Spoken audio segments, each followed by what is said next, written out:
Bongkar jangan tak bongkar, bongkar sampai terlonde, bongkar jangan malu-malu, bongkar sampai orang tahu.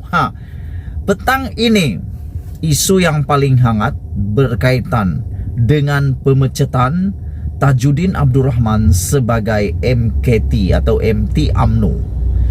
Yang lebih mengejutkan adalah pemecatan ini berlaku di saat-saat genting, di saat-saat permainan berada di saat akhir. Kalau seperti permainan bola sepak, ini adalah masa tambahan. Yang mengherankan, kenapa Tajudin Abdul Rahman baru dipecat pada waktu ini, pada masa ini, sedangkan ada waktu yang lebih tepat, ada waktu yang lebih lama dahulu boleh dipecat sekiranya ada masalah disiplin. Dan yang aku heran, yang melantik Tajudin Abdul Rahman ini sebagai MKT UMNO adalah Zahid Hamidi sendiri selaku Presiden UMNO pada waktu itu. Tajudin Abdul Rahman di dalam pertandingan pemilihan parti UMNO dahulu, beliau kalah, tidak mendapat sebarang jawatan. Namun oleh kerana telah dipilih dan dilantik melalui lantikan oleh Presiden UMNO sendiri, yaitu Zahid Hamidi, Tajudin Abdul Rahman mendapat jawatan MKT UMNO.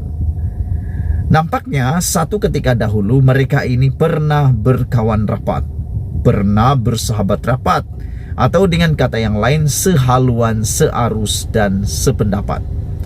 Tapi kenapa mereka yang telah searus sependapat dalam kem yang sama dilantik sebagai MKT UMNO oleh presidennya sendiri yaitu Zahid Hamidi, kini dipecat sendiri oleh Zahid Hamidi juga yang telah memilih dan hari ini memecat beliau sendiri pula.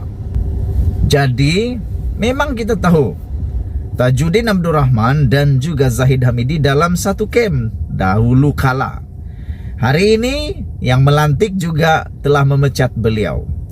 Pada pendapat saya, pemerhatian saya sebagai pemerhati politik Malaysia, saya dapati tidak salah sekiranya saya berkata Tajudin Abdul Rahman menjadi kambing hitam kepada provokasi untuk mempercepatkan PRU 15. Zahid Hamidi sebenarnya ingin sangat mempercepatkan PRU 15. Dia mahu kalau supaya Ismail Sabri Yaakob mempercepatkan proses pembubaran parlimen.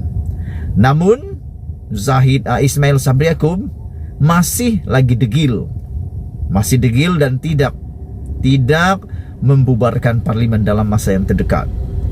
Persoalannya sekarang, apakah yang telah dilakukan oleh Tajudin sehingga membuatkan orang yang melantik beliau telah memecat beliau sendiri?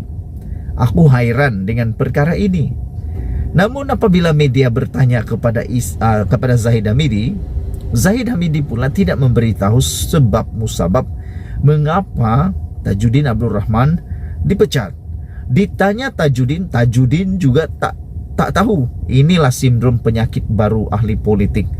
Satu sama lain tak tahu, buat tak tahu. Aku kata ini sindrom penyakit Najib. Kenapa? Najib duluan menggunakan perkataan tak tahu di mahkamah. Nah, apabila ini berlaku, yang pastinya adalah semua yang berlaku ini ada kaitan dengan semua yang berlaku ini ada kaitan dengan permintaan geng Zahid Hamidi klaster mahkamah untuk mempercepatkan PRU 15. Walau bagaimanapun Ismail Sabri Yaakob masih degil, tidak memenuhi permintaan itu. Jadi aku fikir tidak salah pemerhati politik mengatakan Tajudin Abdul Rahman mungkin menjadi kambing hitam untuk membuat provokasi kepada tim Ismail Sabri Yaakob supaya mempercepatkan pilihan raya. Dan pemerhati politik hari ini juga, penganalisis politik daripada USM, UM dan juga daripada university yang ada di Singapura, mereka mengatakan bahwa ini menandakan perang sudah bermula. Perang dalaman UMNO kini bermula. Dan penganalisis politik daripada USM mengatakan ini menjadi petunjuk bahawa memang berlaku perpecahan dalaman, perselisihan besar, serius di dalam parti UMNO. Ini menampakkan bahawa memang ada sedang berlaku perpecahan. Satu yang namanya pro kepada Ismail Sabri Yaakob. Yang satu lagi pro kepada Presiden UMNO. Jadi dua-dua pun menuntut, dua-dua pun mahu hak. Dan yang lebih menakutkan dalam isu ini adalah Ismail Sabri Yaakob dan juga geng kabinet ataupun kluster kabinet, termasuk KJ, termasuk Tajudin, termasuk Hisamuddin, dan ramai lagi daripada UMNO yang lain yang menjadi menteri kabinet, dikatakan oleh penganalisis politik bakal menghadapi masalah, mungkin tidak akan dicalonkan dalam PRU 15 nanti. Kerana yang akan menentukan calon PRU 15 nanti bukan sesiapa, tetapi yang akan melantik ataupun memberikan watika pencalonan itu adalah Zahid Hamidi sendiri, bukan Perdana Menteri. Seperti Sabuddin katakan, perkara pertama yang Ismail Sabri Yaakob harus lakukan adalah bubar parlimen hanya apabila beliau sudah menjadi Presiden UMNO.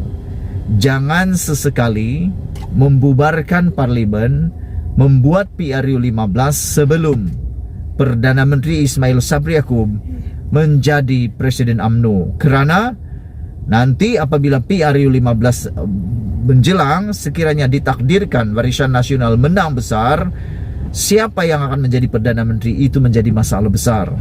Kerana menurut Zahid Hamidi, mereka mencalonkan seorang sahaja, yaitu Ismail Sabri. Tetapi yang akan berjumpa dengan yang menghadap yang di Pertuan Agong nanti adalah Presiden UMNO. Nama siapakah yang akan dia bawa, kita pun tidak tahu.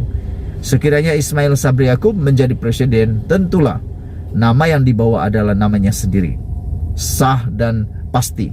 Tapi kalau Zahid Hamidi belum pasti, kerana telah dibuktikan dalam PRN Johor, lain yang disebut, lain yang menjadi ketua menteri atau menteri besar.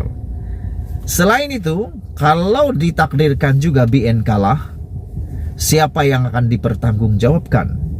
Adakah Presiden UMNO yang dipertanggungjawabkan ataupun Perdana Menteri yang dipertanggungjawabkan? Jadi nanti berlaku tuding menuding. Sekian dulu pendedahan pada petang ini. Sekiranya kamu ada komen, ada pendapat tentang isu pemecatan Tajudin Abdul Rahman sebagai MKT UMNO, dan mungkin anda mempunyai maklumat yang tersirat yang tidak nampak oleh saya, sila tinggalkan di dalam ruangan komen. Malaysia kita punya, kita jaga sama-sama. Cintai Malaysiaku. Kita jumpa lagi. Bye-bye.